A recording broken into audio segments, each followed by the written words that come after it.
Hi, I'm Eric, and well, that thing's busted. And there goes my practice.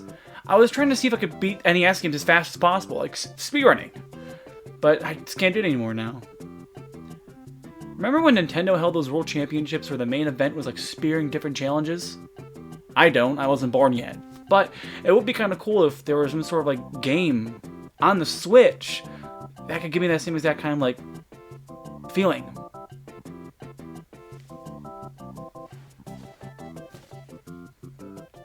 You gotta be kidding me. In the 1990s, Nintendo held the World Championships, which were a big hit. They did it again in 1991 and 1992, though these were smaller competitions called the Campus Challenges. They were held on college campuses. The next World Championship wouldn't happen until 2015, when Nintendo was kind of going through a big slump as the Wii U wasn't doing great and 3DS had back problems for carrying Nintendo through this generation of crap. That one did so well though, that they held another one in 2017. I watched both these as a kid and I really wanted to go to them, but of course after the 2017 one, there hasn't been word of a new one coming soon since. But people really like digging up the past. Nintendo World Championship NES Edition was shown off in an announcement trailer that was kind of baity, as it had like text saying 2024 the Nintendo World Championship will return. Then it faded to a living room. That's what I'm in! It was coming to the eShop, but an even better version was coming out physically. Can you guess which one I bought? I got the cooler one. I got the cooler one. In order to get back to my practice, I'm gonna crack this puppy open. I'm gonna give it a whirl. Cool title screen. This game has two modes to pick from here. Solo and Party. Party is pretty self-explanatory. You and up to 7 other friends face off by either picking challenge packs or individual challenges to see who's the best out of each other. Unlike other Nintendo Party games where you're at the throat of your compatriots, this game is pretty tame and doesn't really include much excitement for winning. At least it doesn't for me, but that's probably because I have no one to play with. I'm playing with 2 controllers, but that doesn't really have the exact same feeling as having another person right next to you. That's why I usually tend to play the single-player mode.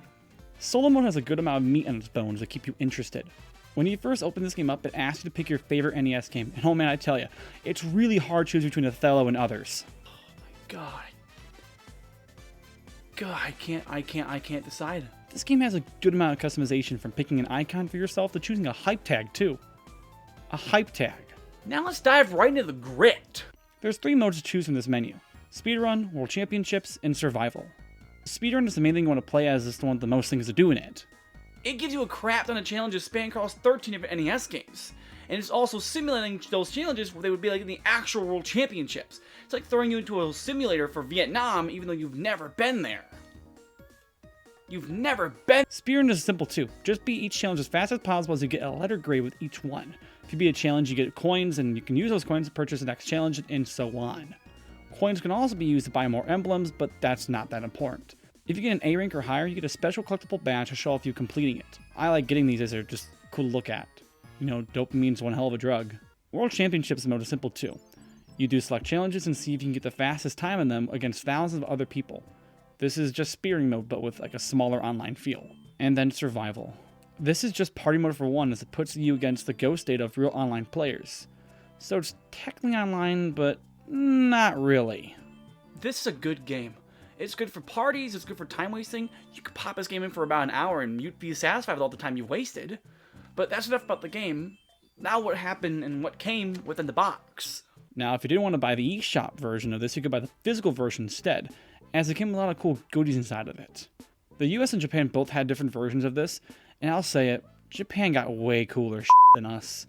The US version comes with a replica NES cartridge with a stand, a pin set, and a ton of art cards. The Japanese version got pretty much the same stuff, but with the addition of 2 Famicom Switch controllers. I'm still happy with the one we got, but you can't deny they couldn't like throw us a bone or something, or give us something a little bit cooler. Heck, you can't even play the replica cartridge. And my NES is still busted, so I can't even show all the cool skills I've learned.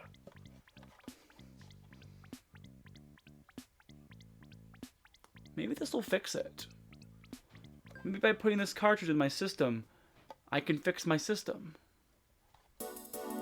Let's go try that.